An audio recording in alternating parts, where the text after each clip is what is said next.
भाई साहब copy paste करने में आदिपुरुष वालों को 600 करोड़ लग गए। और इतना ही नहीं, कुछ सीन तो इन्होंने शायद शूट भी नहीं किए, सीधा एडिट करके मूवी के अंदर सेट कर दिए। इन्होंने कोई नहीं छोड़ा, Marvel, DC, game of thrones सबसे कॉपी किया, बिल्कुल छाप दिया। जिसमें से अगर मैं तुम्हें बताऊं तो एक सीन जब आता है जब मूवी के अंदर फाइनल बैटल चल रहा होता है, जिसमें सारे कैरेक्टर्स असेंबल हो रहे होते हैं, वो तो भाई एकदम कॉपी किया हुआ है एक एपिक सीन से, जो कि है मार्वल की द एवेंजर्स। नेक्स्ट सीन वो है जहाँ पे वो रावण मूवी की स्टार्टिंग में ही तपस्या करके ब्रह्मा जी को बुलाता है। उस सीन में रावण का जो लुक है उसे मैं कॉपी तो नहीं कहूंगा, लेकिन हाँ पूरा का पूरा फुल्ली इंस्पायर्ड है गेम ऑफ थ्रोन्स के किट हैरिंगटन से। जिस रावण के बारे में लोग सदियों से सुनते हुए आ रहे हैं, उस रावण को दशहरा पे फूकते हुए आ रहे हैं। आदिपुरुष वालों को फिर भी रावण का लुक इंडिया के अंदर से समझ ही नहीं आया, उन्हें गेम ऑफ थ्रोन्स तक जाना पड़ा। मतलब यार हद है। Hello everyone, welcome to my channel KGL home studio. आप लोग का बहुत बहुत स्वागत है। आज मैं आ चुका हूं, मैं आप लोग का दोस्त सुदीप साली। विवादों में आई हुई आदिपुरुष मूवी के बारे में बातचीत करेंगे। सेम टू सेम कॉपी किया हुआ है ये लोगों ने, मतलब टोटली सीन, मतलब ये एक दूसरे हॉलीवुड मूवी से उठा के मतलब पूरा कॉपी पेस्ट करके मतलब काम किया हुआ है ये लोगों ने। सबके सब चोर हैं साले। मतलब कि लोगों को मतलब पता नहीं चलेगा कि सच्चाई निकल गया, मतलब कहाँ से इन्होंने सीन उठाया हुआ है इस मतलब वीडियो में दिखाया हुआ है।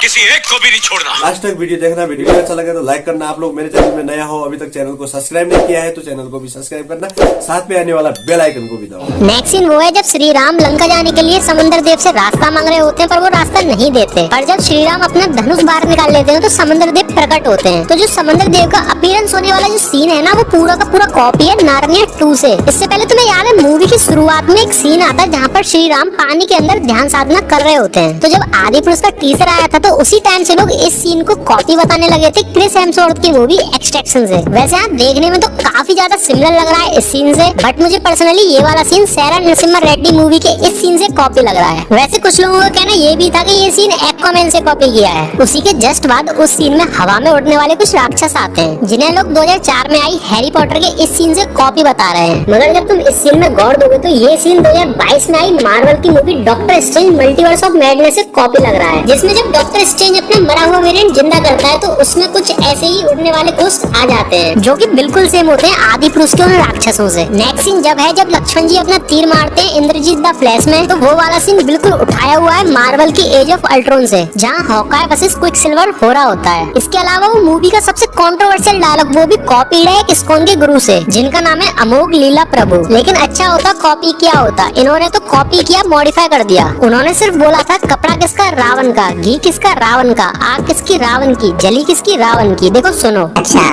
घी किसका रावण का, कपड़ा किसका रावण का, आग किसकी रावण की, जली किसकी रावण की।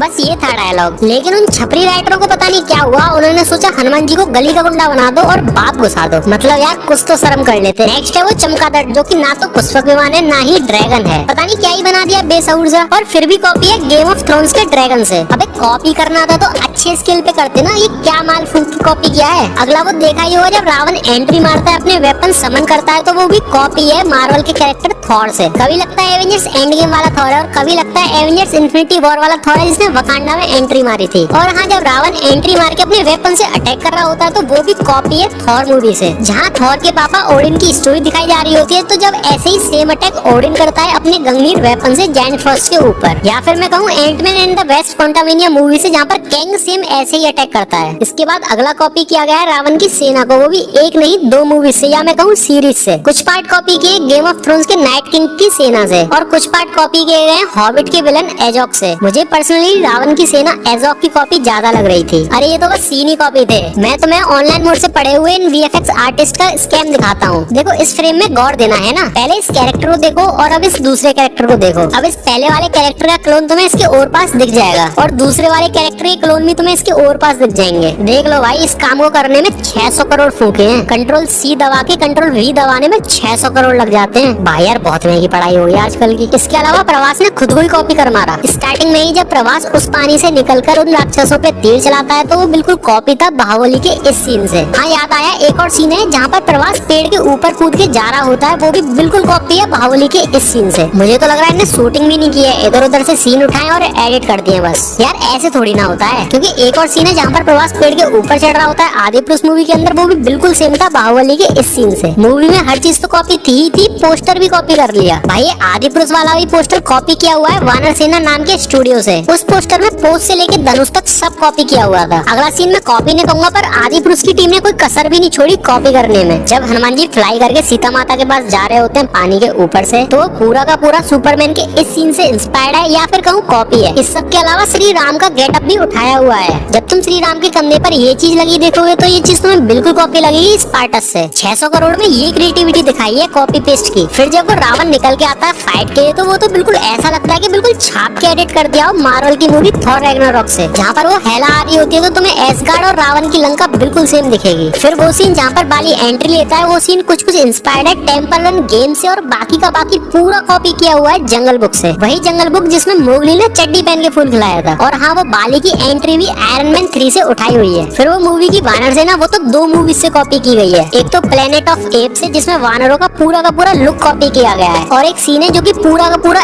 एज इट इज उठा के छाप दिया है लेजेंड ऑफ टार्जन से। हाँ, थोड़े से इफेक्ट चेंज किए गए हैं जो कि कोई भी नॉर्मल एडिटर कर लेगा भाई अपने फोन से। नेक्स्ट वो था जब इंद्रजीत हनुमान जी की पूंछ में आग लगा के नीचे फेंक देता है, तो हनुमान जी गिरते गिरते अचानक से फ्लाइट ले जाते हैं, जो कि बिल्कुल उठाया हुआ सीन है एवेंजर्स के आयरन मैन का। जब आयरन मैन एवेंजर्स टावर से गिर रहा होता है तो वो भी बिल्कुल सेम ऐसे ही फ्लाइट लेता है। मूवी में वो था ना मेघनाथ मतलब इंद्रजीत, वो तो इन्होंने फ्लैश और क्विकसिल्वर दोनों ही बना रखा है। उसके एक्शंस क्विकसिल्वर से कॉपी किए गए हैं, तो उसका लुक फ्लैश से कॉपी किया गया है। इन्होंने सब कुछ कॉपी कर लिया हर एक मूवी से, हर एक सीरीज से। बस एक चीज कॉपी नहीं करी, वो है रामायण की स्टोरी, जो कि बिल्कुल ही बदल के रख दी, बिल्कुल ही खत्म करके रख दी। अगर भाई तुम्हें कुछ कॉपी करना चाहिए थी तो वो थी रामायण। मैं सच बता रहा हूँ भाई, मैंने गौर दिया है हर एक लाइन हर एक सीन पे, सारा का सारा बिल्कुल अपोजिट किया गया है, और फील होता है कि जान के किया गया है क्या। जैसे श्री राम हमेशा खुश रहे हैं, इन्होंने गुस्से में ही दिखाए थे। सीता माता इतनी सीधी थी, इतनी पवित्र थी कि जिन एक्ट्रेस ने उनका रोल किया था उन्होंने आगे कोई भी ऐसी वैसी मूवीज नहीं की, और हमेशा के लिए एक संस्कारी औरत बन के रही। लेकिन ये कृति सेनन अगले दिन ही बिकनी में घूमेगी और ये सीता बनी है। और डायलॉग्स देखो रावण से कैसे बोलती है, ये कैसा प्रेम है रावण, मुझे कोई ऐसी चीज दो जो कुछ दिन चले। मतलब सीरियसली सीता माता की लाइन से सीरियसली भाई, मैंने कहा ना सब कुछ अपोजिट बनाया गया है। राम सेतु की स्टोरी बिल्कुल बदल के रख दी, पुष्पक विमान की स्टोरी अलग कर दी। सबसे बुरा वो माता सबरी वाला लगा, वो कितने दिल को छू जाने वाली स्टोरी थी, इन्होंने उसको भी बदल के रख दिया। भाई इतने चेंजेस तो जब ही किए जाते हैं जब आपका मकसद कुछ और है। तो लाइक करना मत भूलना, और कमेंट में जरूर बताना कि आदि पुरुष के मेकर्स ने ये सब जानबूझ के किए इतने चेंजेस, या फिर उनसे गलती हुई है। ऐसी थ्योरीज और हिडन डिटेल्स पर वीडियो देख कर लेना। तब तक के लिए मिलते हैं अगली किसी वीडियो में। Tata bye.